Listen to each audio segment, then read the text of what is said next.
Part 1, Parables of Mercy, Forgiveness, the Unforgiving Servant, Matthew 18:21-35. Have you ever felt the heavy weight of an apology?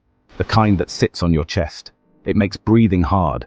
Or maybe you felt the sting of a hurt so deep, forgiveness seems impossible, like a distant star, too far to reach. What if forgiveness wasn't a feeling, but a choice, a brave step into the light, a key to unlock your own heart? This is a question for all of us, especially today in our busy world. We carry hurts like heavy bags. Sometimes we don't even know why. We just feel the strain, the ache in our shoulders, the tightness in our spirit. Could it be that letting go is the first step to feeling lighter, to finding peace? Imagine a world with more forgiveness. Think about the arguments that would soften, the angry words that would fade, the broken friendships that could mend. It sounds like a dream, doesn't it? But dreams can begin with a single thought, a single quiet decision, a decision to consider forgiveness, even when it feels like climbing a mountain. The story begins with a king, a kind and powerful ruler. He decided to settle accounts with his servants. Imagine a CEO looking at the company books. He wanted to see who owed what. It was a day of reckoning, a day for honesty. One servant was brought before him. This servant owed an enormous amount, more than he could ever repay. Think of a debt so big, it would be like owing millions of dollars today, maybe even billions. The servant had no way to pay. He was trapped. He faced a terrible future. His family could be sold. He could lose everything. Fear gripped his heart. He knew he was at the king's mercy. What would the king do? The king in the story represents God, full of power, yes, but also full of compassion. The debt represents our mistakes, our shortcomings, our sins, the things that separate us from goodness, the things we cannot fix on our own. We all carry such debts, sometimes small, sometimes overwhelming. The servant fell on his knees. He begged the king for patience. "Be patient with me," he pleaded, "and I will pay back everything." His words were desperate, filled with fear and hope. He knew the debt was impossible, but he clung to a sliver of hope. Perhaps the king would give him time. Perhaps a miracle would happen. He could only ask. The king looked at the servant. He saw his fear. He saw his desperation. The king was moved with compassion, not just a little pity, but a deep, heartfelt empathy. He chose to do something radical, something unexpected, something wonderfully kind. He didn't just give him more time, he did much more. The king cancelled the debt, the entire massive mountain-like debt. He wiped it clean. Imagine the servant's shock, his relief, his joy. One moment he faced ruin, the next, he was free. The weight was lifted. He could breathe again. This was grace in action. But then, the story takes a turn, a sad and shocking turn. The servant who had been forgiven so much. He went out and found a fellow servant. This other servant owed him a small amount, a tiny sum compared to his own forgiven debt, like a few dollars compared to millions. It was almost nothing, yet his heart was hard. He had forgotten the mercy he received. He grabbed his fellow servant. He began to choke him. "Pay back what you owe me," he demanded. His voice was harsh. His actions were cruel. The mercy he had just experienced, it seemed to have vanished from his memory. He showed no kindness, no understanding, only anger and impatience. The gift of grace was not passed on. The fellow servant fell to his knees. He begged for mercy, using the very same words. "Be patient with me," he pleaded, "and I will pay it back." It was the same plea, the same desperate hope. He asked for a little time, a little understanding, a chance to make things right. Surely the forgiven servant would remember. Surely he would show compassion. Other servants saw what happened. They were deeply distressed.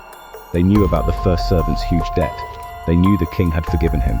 And now they saw his cruelty, his lack of compassion. It didn't make sense. How could someone receive so much mercy and then show so little? Their hearts ached at the injustice. The beautiful gift of grace was unraveled. So they went to the king. They told him everything. They explained what the forgiven servant had done, how he had treated his fellow worker. The king listened, his heart, once filled with compassion for that servant, now filled with righteous anger. The servant had taken his mercy for granted. He had trampled on the gift. He had misunderstood the very nature of grace. Grace is meant to flow through us, not stop with us. The king summoned the first servant again. "You wicked servant," he said. His voice was stern. "I cancelled all that debt of yours because you begged me to. Shouldn't you have had mercy on your fellow servant just as I had on you?"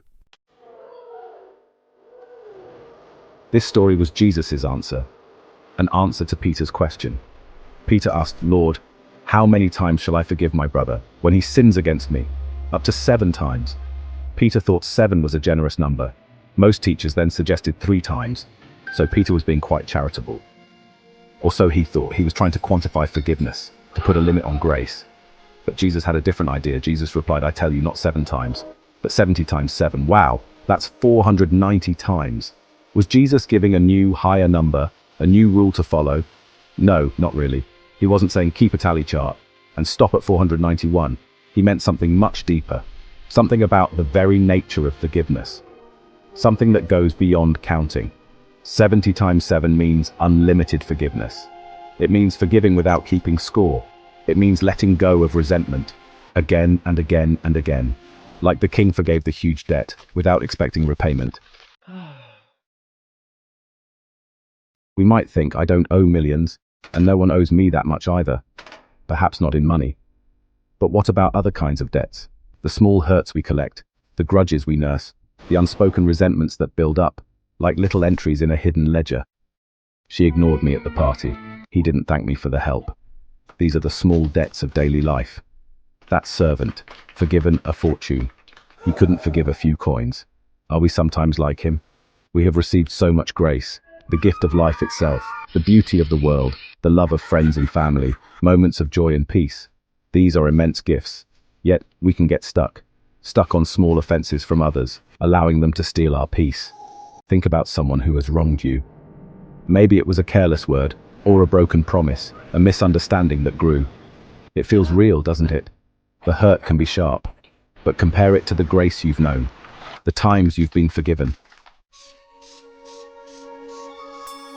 When we look in the mirror, what do we see? Do we see someone who has it all together? Someone who never makes mistakes? Or do we see someone who needs grace? Someone who stumbles and falls? Someone who has been forgiven much? The truth is, we are all that first servant. We have all received immeasurable mercy. God's grace is like a vast ocean, and our faults are like drops of water within it. He forgives us freely, completely, if we have truly understood this grace, this incredible unearned gift. How can we then turn around and withhold forgiveness from others? Especially for smaller things, it's like being given a mansion and then refusing to share a crust of bread. It shows we haven't grasped the value, the sheer magnitude of what we've been given. Grace isn't just for us to receive, it's for us to reflect. Like a mirror reflects the sun, think of forgiveness as a muscle. The more you use it, the stronger it gets. It might feel difficult at first, awkward, even painful. But each act of forgiveness strengthens your capacity for more. It stretches your heart. It makes room for more love, more understanding, more peace. Forgiveness is not forgetting. It's not pretending the hurt didn't happen. It's not saying what you did was okay. No, forgiveness is much braver than that. It's acknowledging the pain and then choosing to release the person from the debt of an apology, the debt of making it right. You release them for your own sake, to unchain yourself from the past, to step out of the prison of bitterness. Imagine resentment as a heavy chain. It binds you to the person who hurt you. It keeps the wound fresh. It replays the painful memory over and over again. Who is truly trapped by this chain? The other person might have moved on, but you remain tethered to the pain. Forgiveness is the key that unlocks that chain. It sets you free. It allows you to walk away, not from the memory, but from its power over you. The choice to forgive is an open gate, a gate leading out of darkness and into the light of freedom. It might be a difficult step. It might require courage you don't think you have, but God provides the strength when we are willing to try. He walks with us through that gate. Please click like, share and subscribe. Subscribe to Parable Spark for more inspiring fables brought to life today. Thank you for watching the whole video.